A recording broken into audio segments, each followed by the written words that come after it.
sa onction ya 8e jour. Chaque jour, c'est bizarre. Toute arme forgée contre toi. Toute arme forgée contre toi.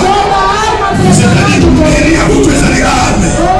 Munduki a bouté les armes. Malobando que les armes. Les salauds qui disent les armes. Ils vont se avec les armes. Ils sont liés comme liés. C'est forgé sur la porte.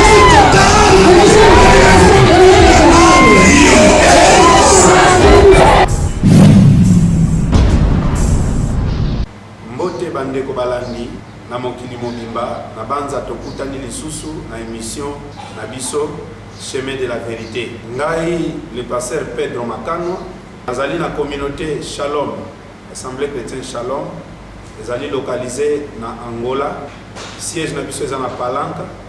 Ngai église nazali kotambwisa ezali centre palavre infallible na français, centre parole infaillible ezali na Sapu. Na banza mikolo elekaki samedi passé bolandaki bino moko na bilili na thème na biso tobandaki introduction nango le chemin de la vérité.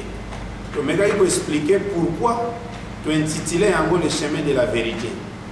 Pourquoi? Parce que banzela ezali diverses, c'est-à-dire banzela ezali mingi, mais toye komona na liloba nzambe mutu moko azali koyebisa biso ete ye azali nzela, me na nzela oyo azali alobi ete soki olandi yango na kati ya solo nde okei na bomoi, soki olandi yango na ndenge ya lokuta nde okei na kufa. Alo toye komona ndenge mpe toza na mokili oyo liloba ya nzambe ye nde Yesu Kristo oyo alobaki je suis le chemin, la vérité et la vie. Mutu moko ta okende pa ya tata, donc ndenge ozawana soki okanisaka ete okende pa na nzambe nzela mosusu epesameli biso te. Yesu Kristo ye nde azali nzela ndenge azali koloba, mais lolenge azali nzela alobi il faut za na kati ya vérité.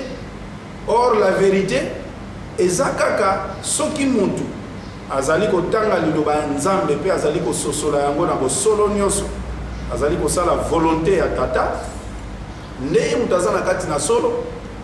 Mais soki par exemple ozali kosala volonté ya nzambe te oza na kati ya solo te. Alors tomonaki comment mutu akoki kosala volonté ya nzambe soki ayebi nzambe te, parce que Bible ezali koloba to nazali kozongela na Jean chapitre 4 verset nango 24 balobi que Dieu est esprit, il faut que ceux qui l'adorent en esprit et en vérité. Donc tozomona déjà nzambe tata azali molimo, lokola azali molimo ebongi batu nyonso bazali kobondele babondele na molimo pe na solo. Elingi koloba moto nyonso azali kolanda ngai, moto nyonso oyo azali koyoka nga bisika nyonso azali na mokili mobimba yeba eloko moko tozali na nzela se moko, banzela eza mibale te ezali misatu te, mais sauf que na kati ya nzela moko e bomoi. Pourquoi? Soki ozwango na ndenge ya solo ememi yo na bomoi, soki ozwango na ndenge ya lokuta ememi yo na kufa. Yango lelo na banza tokoyeba susu ko progresser ko approfondir introduction na biso po tolingi bana na nzambe tango bazozonga ndako après avoir koyoka liloba nzambe baza na lecture mususu na oyo bazali koyoka pe na oyo bazali kotanga, c'est-à-dire bazwa eyokeli mususu po nzambe alobi na yaki na moni mutu te na bengaki mutu moko arepondaki te. Mais okomona bato bazalaki, okomona bato bazana kati ya assemblée mais bazangi matoi. Bible ezali koloba oyo azana matoi ayoka, mais ndeko na ngai mais na kati ya église soko tali mutu nyonso azana matoi mibaleti, mais na sima nango tozali koloba oyo azangi matoi ayo azana matoi ya koyoka ayoka, oyo azana motema kosimba asimba. C'est-à-dire okoki komona matoi mibale etelemi, mutu azana mona nzoto na ye, mais il y a des fois azali koyoka nzambe te na profondeur na ye. C'est-à-dire nzambe loko aza molimo ebongi a saisir la partie spirituelle yango ekoki kopesa vie, mais soki azo saisir ka la partie ya nzoto donc akoyeba kozwa bomoi te. Alors ndenge na prometaki lelo tokoyeba koprogresse. Alors totangi verset moko, donc mutu akoki kokoma point na biso ya lelo les bases de la parole, les bases de la parole. Donc to bandis ko partager ba point ya mike na kati ya chemin de la vérité. C'est-à-dire oyo ko sala ke ya solo chemin otozanango. Na rappeler bino que le chemin dont je suis en train de parler, ce n'est autre que la parole de Dieu.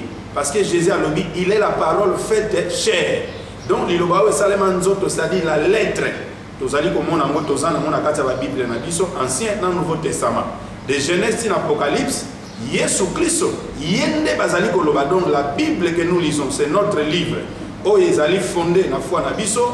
Donc ezali christocentrique, c'est-à-dire de Genèse à Apocalypse, ozali komona ba trace ya Christ ndenge nini azali komimonisa isiko fozala na myopie, fozala na miso ya molimo pour comprendre. Alors, totangi verset moko simba point na biso to partager zali les bases de la parole. Pourquoi to lobeli les bases de la parole?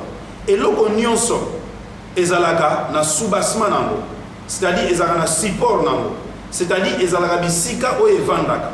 Siko liloba nzambe ne momoni yango wana soko yoki au commencement Dieu créa le ciel et la terre. Liloba oyo yoki wana yango tozobenga la parole. Mais cette parole a des bases. Oyo salake mutu nyonso oyo alingi à comprendre les paroles. Oyo il faut à comprendre quelles sont les bases. Ya liloba oyo lobami.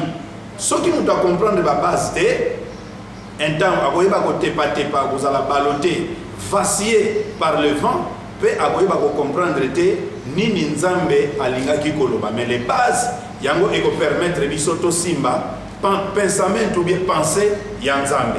Alors tokotanga verset moko na Galates chapitre 6 verset nango 7 à 8. Totangi, ne vous y trompez pas, on ne se manque pas de Dieu. Ce qu'un homme aura sémé, il le moissonnera aussi. Ne vous y trompez pas, on ne se manque pas de Dieu. Ce qu'un homme aura sémé, il le moissonnera. Na 8 balobi, celui qui sème pour sa chair moissonnera de la chair la corruption. Mais celui qui sème pour l'esprit moissonnera de l'esprit la vie éternelle. Donc nzambe na kati ya liloba oyo, il y a des choses. La fois passée tout le monde a dit que la lettre dit mais l'esprit vivifie. Pourquoi biloko non se so que mi balé na mi balé? Koto tozan na lettre, koto tozan esprit. Alors les autres ont évolué. La lettre dont on parle ici, ce n'est rien d'autre que la chair, c'est-à-dire la compréhension de la parole selon l'homme. Hein? Pour comprendre liloba nzambe selon mon moto. Pour toyebi que l'homme ne peut pas comprendre la parole de Dieu. Oyebi yango ndenge ofandi wana parce que soki mutu akoki koyeba nzambe na ndenge na ye na loba ke batei bakozala te mutu soka tangi auti na ndako na ya uti kelasi entango aza capable ayeba koloba makambo nzambe pe kososola yango. Mais lokola ezate na nzoto ba comprendre yango, il a fallu nzambe abakula batu na molimo na ye. Atondisi bango pa bakoli bango, ne bango bakoyeba koteya liloba ya nzambe. Bien aimé dans le Seigneur. Balobi awa basakana kana nzambe te oki ne ba mandi phrase yango na 6 wana. Hein? Galates chapitre 6 na verset 7 balobi on ne se moque pas de Dieu. Donc nzambe za mutu akosakana te. On ne se moque pas de Dieu, ce qu'un homme aura sémé, il le moissonnera. Donc c'est-à-dire bazoloba awa mutu azolona. Mais c'est comme si mutu tanga azolona akoki kolona de deux façons, de deux manières. Balobi soki oloni nzoto okoyeba kobuka nzoto o ezali bipola o ezali kufa. Siko balobi soki oloni molimo okoyeba kobuka molimo o ezali bomoi. Ndeko na ngai nayebi te soko ozolanda ngai pe ozo comprendre makambo na zolo. C'est-à-dire yo ndenge oza wana tango ozokota na église okoki ko comprendre liloba nzambe de deux manières, c'est-à-dire deux façons de comprendre liloba nzambe. Tango liloba nzambe ezolobama okoki ko comprendre ngo d'une manière charnelle, c'est-à-dire na nzoto bazolobela nzete ndenge nalobaki yozomona pena nzete manga baolobela mai yozomona pena mai ozomela bimaka na pompi na bino to mai ya ebale ozomona. Mais okoki lisusu koyeba ko comprendre que mayo bazolobela elingi koloba eloko boy nzeto bazolobela bakokata bakobwaka na moto po ezobota mbuma te normalement ezali nzete te mais ezali ngai nde muto somona. Donc tant muto akoti na kati église il faut azala capable ya ko distinguer que oyo ezali nzoto oyo ezali molimo parce que muto aza na deux parties. Excusez ngai nayebi que en général tolobelaka trois parties. Je le sais que muto aza na trois parties, donc aza na corps, âme, esprit. Mais na lobeli deux parties, pourquoi? Parce que muto aza na partie immatérielle na partie musu babengaka matérielle. Elingi koloba nini? Elingi koloba partie immatérielle, ce sont les parties où ezali l'esprit et l'âme et mon anagate. Donc ezali immatériel na tiango ngambu moko. Alors l'homme, donc son corps et ses cinq sens, ezali ko sala pe partie moko yango na subdivisé to na divisé mutu na deux parties. Mais comprendre comprendre des hommes l'homme a trois parties, ce n'est pas un problème. Mais sauf que ngai na kati bango en deux, na kati mutu en deux. Pourquoi? Parce que tous en la partie où ezali spirituel, où ezali l'âme et l'esprit, et puis tous en la partie où ezali matériel, où ezali nzoto na cinq sens nango. Bien aimé dans le Seigneur. Balobi, c'est qu'un homme aura semé. Qu'est-ce que tu sèmes toi? Est-ce que si on vérifie semences aux semé pour récolter le komoko? Balobi, on ne se manque pas de Dieu. Comment yo oloni nzete ya manga, oloni mbuma ya manga, mais nakati ya makanisi na yo ozolinga oswa lilala, nzamba alobi a fonctionné à bongo te. Alobi, on ne se manque pas de lui. C'est-à-dire, ce que tu as semé, c'est ce que tu moissonneras. Yo peut-être na makanisi nota mususu oloni nzete ya manga. Na makanisi nozolo na nzete ya manga, donc c'est-à-dire na boyoloni nzete ya manga, mais na kobuka yozo prétendre kobuka oyo ezali avocaté. Nzambe a fonctionné ka bongo te. Tala mbuma nini ozolona. Elingi koloba d'autres termes, tala tango lilo ezali kote ya manini ozali koyoka. Parce que balobaki na 1 Corinthiens chapitre 2 verset nango 11 ti na 12. Nazongeli 1 Corinthiens chapitre 2 verset nango 11 ti na 12. Banza pokoi kotanga balobi boy. Qui donc parmi les hommes, ndeko nanga ilandanga bien, qui donc parmi les hommes connaît les choses de l'homme? Si ce n'est l'esprit de l'homme qui est en lui. De même, personne ne connaît les choses de Dieu si ce n'est l'Esprit de Dieu. Or, nous n'avons pas reçu l'Esprit du monde, mais l'Esprit qui vient de Dieu, afin que nous connaissions les choses que Dieu nous a données par sa grâce. Ok? Nous n'avons pas reçu l'Esprit du monde. L'Esprit du monde, c'est quoi? En réalité, l'Esprit, oyo, obotami nango epa ya papa na mama. Wana molimo wana ezali ko garantir yote oyeba liloba ya Nzambe. Parce que même Christ, il avait l'esprit humain, à part le Saint-Esprit en lui. Étant homme, mutu nyonso aza na molimo, mais eloko esalaka bato bayeba makambo ya Nzambe, bayoka langage ya Nzambe, ce n'est pas notre esprit humain. Il faut que le Saint-Esprit avanda katikati na yo, akota katikati na yo, a éliminer oyo ezali molimo na yo, ne obandi ko comprendre oza éclairer, obandi ko comprendre oyo ezali makambo na Nzambe, parce que Nzambe aza molimo. Tant que tozoloba molimo, ce n'est pas le petit esprit, mais tozolobela le grand esprit, c'est-à-dire la grande proportion oyo eza na kati ya molimo na Nzambe. Yango nde biso toza nango besoin pour toyeba ko comprendre makambo ya Nzambe. Alors soki tozongi kote toutaki avant na balobi, et nous en parlons, à 13, soki toketi na 13. Balobi, et nous en parlons non avec des discours qu'enseigne la sagesse humaine. Alobi makambo ya Nzambe o tozoloba, moni o makambo na zolobela lelo oyo. Je ne parle pas selon les discours qu'enseigne la sagesse humaine. Na zolobela te selon boyebi ya bomoto. Mais na zolobela selon boyebi ya molimo, oyo molimo ezali kotangisa biso, ezali oyebisa biso. Mais avec ce qu'enseigne l'esprit en employant les langages spirituels pour les choses spirituelles. Balobi, il faut employer le langage spirituel pour des choses spirituelles. Si vous avez ozotanga liloba nzambe pasteur, ozotanga liloba nzambe évangéliste, docteur, nous naibite sokozanga ni mwana na nzambe ozolanda ngai, mopagano. Tant ozotanga liloba nzambe, il faut omitia na mutu que Dieu est esprit. Lokola nzamba za molimo, un temps ce qu'il adore. L'adoration c'est quoi? C'est l'obéissance totale à Dieu. Tant que vous obéir totalement pas une nzambe, tu fais sa volonté, tu es en train d'adorer. L'adoration, je ne fais pas allusion à Yemba, à Fukama, non, non, je fais allusion à Mutu Oyo, azali obéir na makambo ya nzambe. Balobi, il faut oyo kamona langage ya molimo na nzambe. Koyo kamona sagesse ya bomotote, mais na sagesse oyo molimo na nzambe azali ko enseigner. Pour alobi, les choses spirituelles, il faut employer un langage spirituel. Si vous employez les choses spirituelles, vous employez un langage charnel, un temps vous n'aurez rien. Il y a une place de Outi Balobi, on ne se moque pas de Dieu, ce qu'un homme aura semé, tu le moissonneras. Donc, ceux qui par exemple, bien aimé, et la chair ne sert de rien, dans la Bible, Jean chapitre 6, vers 60, 63,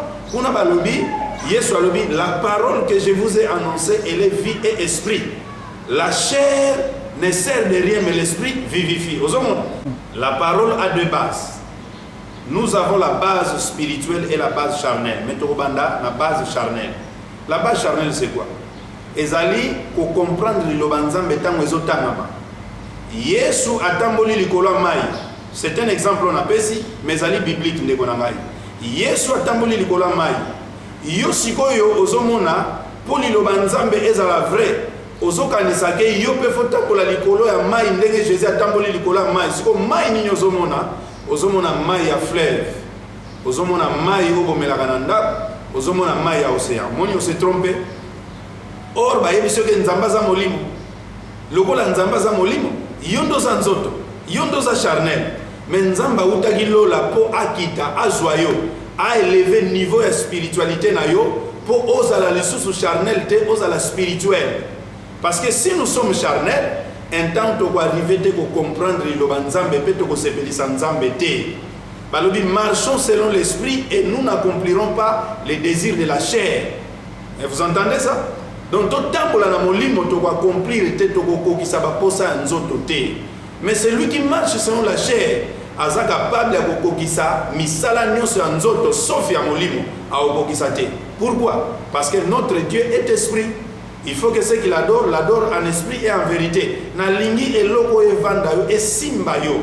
Ekota na kati ya pensament na yo, ekota na kati ya pensée na yo. Que ndenge za wana liloba o eza nzela. Nzela za mibale. Na kati ya liloba eza moko, mais sauf que zo kabula biso na denzela. Eza na bato bazo comprendre na nzoto, eza na bato musu bazo comprendre na molimo. Siko soko comprendre na nzoto, entango yo okei na nzela munene, nzela munana, c'est-à-dire oyo bato nyonso bazali kolanda chemin facile. Kuna balobi par exemple, o Eli azwaki mwana moko boye tout ça salaki boye. Yo po lingi ko pratika na nzoto ya moto zomona beaucoup de dégâts na kati ya ba ministère na biso, na kati ya ba église na biso. Batu tozali ko boma bango. Pourquoi? Parce que tozali ko expliquer bango te ke liloba nzambe ezana deux versions, c'est-à-dire ezana deux phases. Tozana nzoto, tozali na molimo. Soki yo comprendre ka liloba nzambe na nzoto, un temps, alors elingi koloba ozali na base ovandi na base ya nzoto, donc base charnelle. Or ba yebisi biso, la chair ne sert de rien. Quelque chose qui ne sert de rien. Pourquoi otelemi wana? Pourquoi ozolia wana? Okoza lokola batu oyo, kosuka lokola batu oyo Yesu Kristo akangelaki. Babanda koluka ye parce que baliaki map. Oyebi map baliaki ezaki ya nzoto. Or Jésus apesi bangwango pour lobi ba comprendre que le vrai pain eza oyo te bazolia ya boulangerie na yo oyo kana kosomba chaque tongo osangisi miliki na suka lipomela. Mais le vrai pain c'est lui. Ndenge par exemple mutu azali ko vivre te sans pain. Hein? C'est-à-dire ce que zo vivre li parfois zala. ezali incontournable. Christ alinga ko expliquer que ngai ndenge nazala na vie spirituelle na yo pour vivre lobi éternellement. Il faut m'avoir, il faut zana ngai. Soko zana ngai te, tu ne vivras pas éternellement, c'est-à-dire falta ya lipa. Alors tant bango ba yaki ba lui tozo luka yo Yesu voilà le moment propice pour expliquer bango c'est quoi le pain. Bo luka mpona nini? O tozo luka yo parce que yo bungi biso to bando luko banda kala tozo mona yo te. Yesu alobi soki par exemple bozo luka bo luka ngai te pona liloba nzambe mais bozo luka nde lipa o na pesa kibino. Mais na yebisi bino Moïse a pesa bino lipa wana utaka likolo ya solo. Mais ezalaki lipa solo te parce que ezalaki ombre des choses à venir. Mais ngai penza naza lipa oyo uti likolo mutu nyonso akolianga akoyoka susu nzala te. Bato balia lipa ya Moïse bana na bango ti lelo bayoka nzala bango pe bakufa na nzala na bango. Oyoki te bapepaki na musika ba promesse nyonso ya Nzambe na musika bapepi. Yo po lingo za la bongo soko lingo za la bongo te. Alors il faut oluka lipa solo o ezali Yesu Kristo. Mais Yesu Kristo ndenge alata nzoto, c'est-à-dire il faut longola nzoto o ya lata. Oyebika ke lamba o ezana direct. Soki bakangi direct. Soko lingyo mona nzoto, il faut longola direct wana fungoli ya. Lilo bapeza bongo ezana direct. Okoki ko fungula mo poso nango elongwe. La chair yango wana nde bazali kolobela. Il faut longola ngo. Soko zoli yango. Un temps okozala na problème à constipation. Lobi okokima po batu nyonso baeke pa Yesu tango Yesu ayebisi bango boya bolia nzoto na po vivre éternellement bango nyonso presque tout mukeka ka batika laki bakimaki. Oyebi pourquoi bakimaki? Parce que bamonaki Jésus azali cannibale alinga lesa bango nzoto na ye humain. Mais nzoka abanda kolobela nzoto na ye carne na ye abanda kolobela chair na ye te ya makila abanda kolobela anate. Il parlait de son esprit, c'est-à-dire la parole, oyo vérité batu bakoki koyoka. Yamunda bandai kolobela mais siko yo batu ba comprendre mabe et batu bakimaki yo un jour au sundra l'église combien de personnes combien de gens tête ozali ko gagner na l'église na biso bazali ko kima oyi pourquoi bazali ko kima parce que ba comprendre te lilo banzambe bango bakanisa iso ka yepa ina nzambe akozwa nyonso oyo azoluka na nzoto na nzoka balobi abosani place mo balobi cherchez d'abord le royaume des cieux et tout vous sera donné par-dessus tout. Zomon lugana bokonza likolo pe mususu wana ekopesa melabino siko bokonza likolo tozolo bela yango wana il faut être dans la base sur la base spirituelle. Il y a deux bases bien aimées, la base charnelle et la base spirituelle. Quelle est la base yo kotele mama na linga sisa na mai? Quelle est la base yo kotele manango likolo ani yo kotele likolo nzoto? C'est la mort okokufa. Passer aux autres ya likolo ya nzoto okoboma batu nyonso iteront point le royaume. Deux ans nzoto te mute kokota ezali molimo ekokota. Alors travaillons pour aiguiser notre esprit. Travaillons pour koyiba ko fortifier notre esprit. Nini okozana molimo sans nzoto na lobi bongo te kobwaka nzoto na yo ezali mais sauf que nzoto na yo eza tremplin. Liloba nzambe tango zoyo ka mosale fort na molimo mosantu senga Juda ya Juda ane biso. Parce que Azawana pona tina na biso batiki la biso yi azali don et pesami pas église et pesami na bapaganu te molimo mosantu azana bapaganu te akoki ko tindika bango même bapaganu baza inspiré te parce que il n'est pas au-dedans d'eux. Mais yozo talanga mwana na nzambe yozo talanga i pasteur ministre serviteur yo ozali pousser te mais ozali inspiré, c'est-à-dire quoi le Saint-Esprit azali dans. Il n'est pas sûr seulement azali dans, mais pour le service il y a des fois azali kozala sûr pour sikoyo onction et monana ba œuvre ya nzambe monana mais avant di katikati na yo yango koyoka tu peux la triste na makambo azali kosala soko sali likamba mabe akozala triste ayoki mawa donc azakati na yo senga ya Juda pourquoi tanga yango lokola liloba ya yo moko pourquoi ozako mi pesa na yango lokola Juda zate eda zate nzoka eda za katikati na yo okoki kosenga ye avant obanda kotanga liloba nzambe loba nzambe na sengi yo osunga ngai na sengi molimo na yo nga na yebi kotanga te mutukutu le grand prophète David enseigne-moi à bien compter les jours, enseigne-moi bien compter. ya azalaki roi, David azalaki roi. Mais azosenga Nzambe, enseigne-moi à bien compter les jours pour appliquer motema na ngai na mayele. Ozoka ngo. Donc c'est-à-dire le Nzambe, il faut molimo na Nzambe alakisa yo, c'est lui notre pédagogue. Yende enseignant na biso. Yende mutaza ko lakisa biso le Nzambe. Mais tant que tu comprendre que tu vas tomber kaka na makambo, on ne se moque pas de Dieu. Osaka na Nzambe mbalebele. Merci mingi na bino nyoso bolandi ngai partout dans le monde. Tika Nzamba pambola bino na ebike au moyen Nzambe zokota mu et Yesu Kristo abandiko se former katikati na bino. Na batu nyoso bazali kolanda ngai. Pour changer mentalité na spirituelle. Alors na bato ba yebi biso te tozali shalom. Tozali na Angola, communauté na ngai yango wana ezali Shalom, Assemblée chrétienne Shalom bandeko na ngai. Okoki koya ko visiter biso. Tosambela pona ko sukisa mission na biso. Nzambe na bikama na pesi yo merci.